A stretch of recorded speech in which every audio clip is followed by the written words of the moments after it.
सबको अवसर मिलता, कोई ये नहीं कह सकता भाई हमको मौका नहीं मिलता। सबको, छोटे बड़े, पढ़े लिखे अनपढ़, किसी भी मतलब मनुष्य हो, इंसान हो, सबको ये मौका, सबको अवसर दिया जाता है कि सबको लाभ। लोग ये कहते हैं कि नहीं हमको नहीं मौका मिला, हमको अवसर नहीं मिला और हमको मतलब ऐसा नहीं सबको।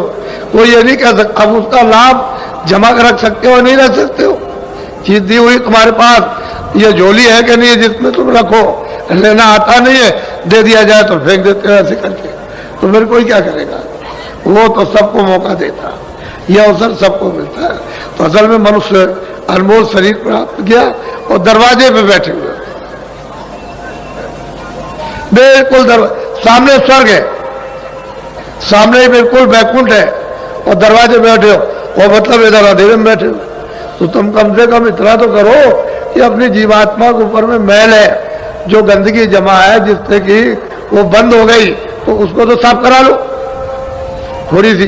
कुछ तुम भी मेहनत करो, कुछ जो बता रहा है, जो रास्ता चलाएगा, कुछ वो मेहनत कर देगा।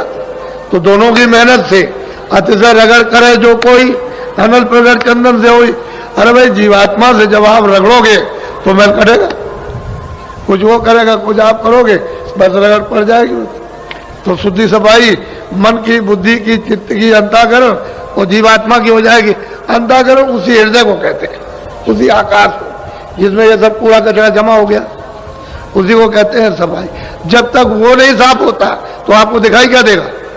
आप तो दरवाजे में बैठे हो और शरीर के बाहर बैठे हो, कोई शरीर के अंदर नहीं हो, लेकिन कूड़े कचरे की वजह से, यानी मतलब यह है कि दब गए, हम नहीं छोड़ सकते उस पर्दे को कि उसने और आप दोनों का पर्दा एक मिल गया, जमा हो गया।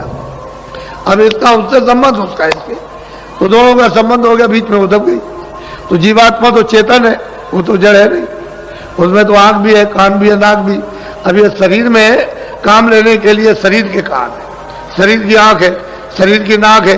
अगर ये नहीं रहेगी तो मतलब ये है कि आप मतलब क्या देखोगे, क्या सुनोगे और क्या सूंघोगे। उसने बाहर से भी सुराग रखे ताकि बाहर की चीजों का बोध हो जाए। इसलिए चीज आपके पास सब कुछ है। उस दिल की उस आंट की जब हो जाती है तो देखो किस तरह से वो आकाश चमकता है। ये सूरज की रोशनी कुछ नहीं, आपको तो इसका ज्ञान है नहीं है कि भाई ये जीवात्मा में कितनी रोशनी है, कितना इसमें प्रकाश है। ये हजारों सूरज इस पृथ्वी पर उगा दिए जाएं और ये यहाँ जाग करके खड़ी हो जाए तो ये सब सूरजों का प्रकाश इस जीवात्मा के प्रकाश में छुप जाएगा। उस दरवाजे पर तुम बैठे हो और सब लोग बैठे उसी दरवाजे पर, लेकिन अब भेद न जानने के कारण, पता न होने के कारण आप मतलब दबे पड़े हुए हो। अब कोई जानकार अगर मिल जाए जो निकल गया, वो अगर मिले तो आपको निकाल ले, वो तो मिलता नहीं कहीं, इसलिए तुम भटकते हो और बस मतलब ये सोचते हो कहाँ मिलेगा, इधर उधर भगे, उधर भगे, उधर भगे। तो इसलिए आज ये पहला दिन है,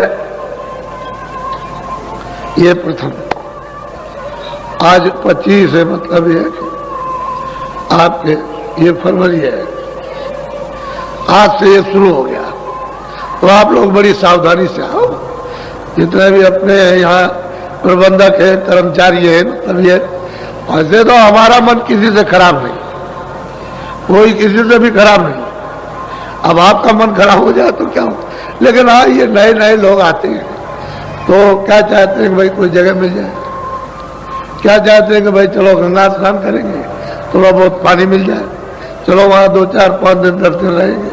तो असल में चाहते हैं कि भाई दूर से आए हो तो आप थोड़ा बहुत एक दूसरे की सेवा, वो आपकी सेवा करेंगे। आप ये नहीं है कि आप ये समझते हो मैं यही रहने वाला ही मैं सेवा करूंगा, नहीं, वो जो आए हैं वो भी आपकी सेवा करेंगे, लेकिन जरा उनको बैठ तो जाने दीजिए। आप बैठने नहीं दोगे उनको तो आपको क्या इसका बोध होगा कि ये क्या करते हैं और हम क्या करते हैं। तो आपकी सेवा भी पता चल जाएगी और इनकी सेवा का भी अनुभव हो जाएगा, तो दोनों की सेवा मिल जाएगी। उसी में हो जाता है मोहब्बत प्यार। अगर ये मोहब्बत प्यार न होता तो ये आपको रूप दिखाई नहीं देता। तो कोई बात तो जरूर है, कोई चीज है तभी तो ये बात देखने को मिल रही है। तो ये देखो अभी चले आ रहे हैं, अभी तो बेचारे तांता लगा हुआ है, आ रहे जगह खोज रहे, सामान कहाँ रखे, तो आप लोग मदद कीजिए इन बेचारों को कहाँ मालूम है कि कौन सी काली सड़क है, कौन सी मतलब है कि संगम की सड़क है, कौन महावीर की सड़क, कौन किले की सड़क है। तो थोड़ा बहुत आप इनको बता दीजिए कि भाई इस सड़क पर चले जाओ, इस सड़क पर चले जाओ, तो ये अपनी जगह पहुंच जाएंगे और वहाँ अपना बिस्तर बोरी बिस्तर रख लेंगे। तो फिर उसके बाद में ठहर करके तब एक दूसरे का संगम होगा, समागम होगा। पहले तो सब लोग एक दूसरे की मदद एक दूसरे की सेवा करो। असल में यह थोड़े दिन का हालात, इसको कहते हैं क्षणिक आनंद। अभी तो तुम दुख में फंसे हुए रो रहे हो, चिल्ला रहे हो, परेशान हो, तुम सोचते हो कि दवा से ठीक हो जाएंगे, हमको सुख मिल जाएगा, आराम मिल जाएगा। तो उसमें कहोगे हमको धन से मिल जाएगा, उससे भी मिलने वाला है ही नहीं। कहोगे मकान से मिल जाएगा, कुछ नहीं, बाल बच्चों से मिल जाएगा, इनसे मिलेगा, उनसे विद्या। अगर मिल गया होता तो फिर लोग क्या चिल्ला पड़ते कि हमको मिल गया। राज करने वाले, कोई सेठ साहूकार, कोई खेती वाले, अगर इनको कुछ मिलते सब चिल्लाते, लेकिन वो कहते इसमें है ही नहीं। जब इसमें आनंद है ही नहीं, इसमें सुख है ही नहीं है, इसमें आराम है ही नहीं, सुबह से लेकर शाम तक परेशानी। तो मेहनत तो आपने की है शारीरिक, लेकिन उसका फल आपको कुछ नहीं मिला। क्यों? कि आपने उस मेहनत का दुरुपयोग किया। अगर सदुपयोग कर लेते तब तो आपको क्षणिक आराम, आपको क्षणिक आनंद मिल जाता, लेकिन आपने उसका सदुपयोग नहीं किया, दुरुपयोग कर लिया। तो इसलिए सबको दुख है। कोई आदमी ऐसा नहीं है जिसको बेचैनी ना हो, लेकिन अब यह है कि वो महात्मा फकीर मिले तभी तो हो सकता है, ऐसे नहीं होगा। तो ये मनुष्य रूपी मंदिर में दोनों आंखों के बीचों बीच ये जीवात्मा बैठी है और उसमें तीसरी आंख है। कैसे आप नकार सकते हैं कि तीसरी आंख नहीं है? अगर नहीं होती तो रामायण झूठी हो जाएगी।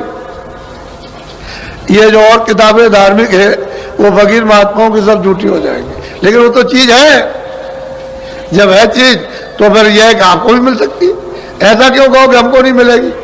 मिल जाएगी, लेकिन जिसके पास वो चीज होगी दे देगा आपको।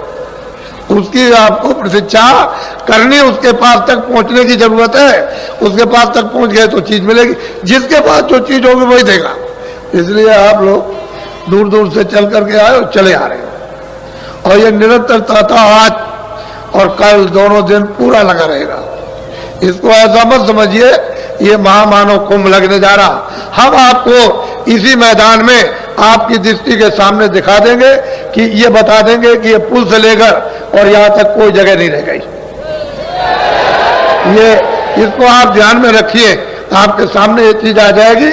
और मुझको देखिए, मुझे तो कोई घमंड नहीं, मैं तो आपका सेवक हूं, हमेशा सिर झुकाता रहता हूं। मैं तो कोई महात्मा नहीं, मैं तो खुद कहता हूं कि ना कोई महात्मा ना कभी बना, ना कभी बनता हूं, ना भविष्य में। मैं तो आपका सेवक हूं। आप मुझको देखिए। आप तो एक आदमी की मेहनत उसको देखना चाहिए, सब बुद्धिजीवों को, और जो अनपढ़ है सबको विचार करना चाहिए कि एक आदमी कितनी मेहनत कर रहा है और किसके लिए, कि भाई तुम्हारी जीवात्माओं का भी कल्याण हो जाए और शरीर का भी तुम्हारा, जब तक इसमें जीवात्मा रहे उसको लाभ पहुंच जाए। तो आप शरीर का भी लाभ नहीं और जीवात्मा तो खड्डे में जा ही रही। वो तो चारों खानों में सीधी उसने रास्ता आपने खोल लिया, सीधी नरकों में जा रही है। तो आपने नरक देखे? आपको तो पता भी नहीं, मालूम ही नहीं नरकों में आपको क्या होगा। लेकिन किताबें जिन्होंने देखा वो झूठी नहीं है। वो अपनी जगह पर उन्होंने जो कुछ देखा वो किताबों में लिख दिया, लेकिन देखने वाले के पास आप नहीं पहुंचे जो आपको बता देता कि देखो ठीक है ये असल चीज है, सब चीजें हैं। तो स्वर्ग के दरवाजे में बैठे हो, उधर तो उसका नाका है, इधर मतलब उसकी ये इधर की सीमा, तो दोनों के दरमियान में जीवात्मा बैठी हुई है। और कूड़ा कचरा गंदगी को जल्दी से जल्दी हटाओ। तो पहले तो शुद्धि करो इसकी, शरीर की शुद्धि। आज अभी आपको आदेश मिल जाएगा, वहां चलो, वहां स्नान करो और गंगा जी देवी जी के सामने ये प्रार्थना करो आप कि आज से हम सदा जो बाकी शेष जीवन हमारा जाएगा वो शाकाहारी होगा, शाकाहारी। ये प्रार्थना गंगा जी में आज से आपको करना है, तब तो आपके मानसिक यानी मतलब है कि वो फल आपको ये प्राप्त हो, फिर आध्यात्मिक फल प्राप्त हो जाए। आप अगर इसका उल्लंघन करोगे तो बच्चा कैसे काम हो जाएगा? उसी उल्लंघन की वजह से तो ये दशा हो रही कि कितने युग और कितने कल्प अनगिनत बीत गए, तब से यहाँ बराबर तुम मतलब मार खा रहे हो। कोई तुम्हारी रक्षा, कोई हिफाजत, कोई संभाल करता, कुछ नहीं, कोई किसी का पूछने वाला नहीं। चाहे जैसे भी काटे जाओ, पीटे जाओ, मारे जाओ, चाहे उधेड़े जाओ, कुछ किया जाए, लेकिन कुछ नहीं है, कौन सुनने वाला? पहले सोच लो आप। अब ये मैं आपको सब समझा लूंगा और सब कुछ करा लूंगा, घबराने की जरूरत नहीं है।